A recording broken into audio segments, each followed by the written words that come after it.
তো বন্ধুরা সর্বপ্রথম যখনই আমরা একটি ভিডিও পাবলিশ করি সেই ভিডিওটির তিনটি সেকশন আমরা দেখতে পারি। অ্যানালাইটিক্স চেক করলে আমরা প্রথমে দেখতে পাই ভিউ কাউন্ট, কতটা পরিমাণ ভিউ সেই ভিডিওটি হয়েছে।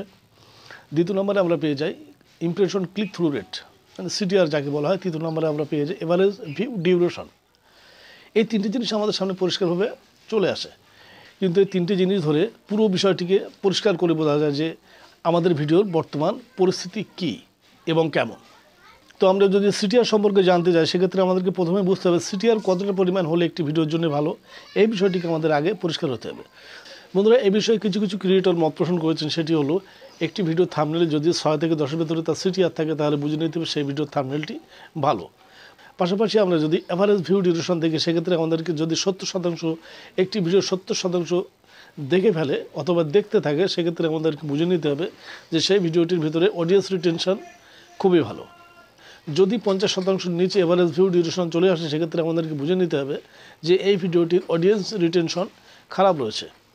তাহলে এখানে বিষয়টি একেবারেই পরিষ্কার। আমরা যখনই বুঝতে পারবো আমাদের সিটিআর খারাপ হয়েছে তখন সঙ্গে সঙ্গে আমরা আমাদের থাম্বনেল পরিবর্তন ঘটাতে পারবো। যদি আমরা বুঝতে পারি আমাদের অডিয়েন্স রিটেনশন খারাপ হচ্ছে সেক্ষেত্রে পরবর্তী ভিডিওতে আমরা আমাদের সেই খারাপ দিকগুলো বাদ দিতে পারবো, ইজিলি আমাদের ভিডিওটা সংশোধন এনে ফেলবো। তো এমনভাবে আমাদের ভিডিও ধীরে ধীরে ইনক্রিজ করতে পারবো।